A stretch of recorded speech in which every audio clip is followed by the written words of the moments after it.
Oh, he gave them a pride, a feeling of pride. He gave them a promise, and the only way they could fulfill the promise is take it away from somebody else. Well, speaking about Dachau, you know, there was at the time of Dachau, there used to be a jingle that the Germans would sing, and the jingle goes like this: Lieber Gott, mach mich dumm, damit ich nicht nach Dachau komme. Now, Dear God, don't make me stupid so I don't get to Dachau. That's what yeah, they say. well, that's exactly how they call the translation. Now, if there were jingles like this created, they had to be people who were anti-Nazis. So when you speak about Germany, you shouldn't speak about Nazis. You should speak about Nazis separately and the German people separately. But Because at the end, if any nation tried to atone for the sins of their grandfathers, it is Germany. I sound like I am trying to somehow to the Germans justify- owned up to what they did. justify At least more.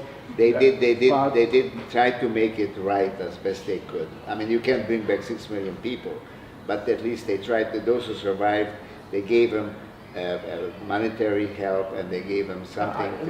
Listen, You know, I'm Vienna- I'm very careful with my mind. I try to be as open-minded as possible I can be.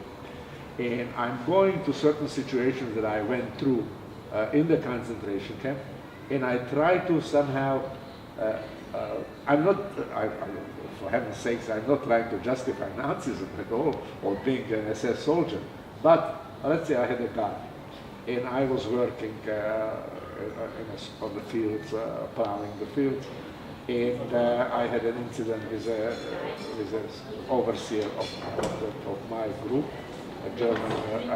He wasn't really even a German. He was a Polish German, and he was the overseer of our group. And his rank was only a master sergeant. He wasn't like a big shot. Anyway, he got sick. He came to the field. I was plowing with 4 horses, and he came with a male horse, and my horses jumped and turned over the plow. And he said to me, turn the plow back. So I tried to get the horses and move the horses in such a way that the plow should flip back into position. He said, no, you plow. Now, I was about 80 pounds, and the plow was maybe 800, right? So, well, he tells you to do something, you do it. You are not out there. I mean, he's there sitting on the horse, on this beautiful, gorgeous horse. And who you are. So I go out there with the plow, and I try to do it. I couldn't move the plow. Now, he got absolutely crazy, and this was the only beating I really got in my whole career. I mean, I got hit here and there, slapped and something like that, but not beatings. But this guy really got to me. Now, I was, all my life it was something that was bothering me. Why? How come he got so crazy? And then I came to a conclusion. When he was coming at me, I started to remember a picture. When he was coming at me, I was smiling at him. I thought that he's coming to help me, to turn the plow over. But he must have misinterpreted my smile, that I was laughing at him, and he really went bananas. So, but the moral of the story is the guy who was my guard, the German assessor was my guard. After he left, I was beaten so badly that he took over the plowing. My guard took over the plowing and let me sit under the tree all afternoon, and the next day I went to... If they beat you? Yes. Not the one who beat me. No, the guard. No, the guard. The guard, he took over he left. The guy who beat me left with his horse. And the next day I went to the, for a sick call. And the doctor gave me a whole week of vacation. He asked me, who beat you?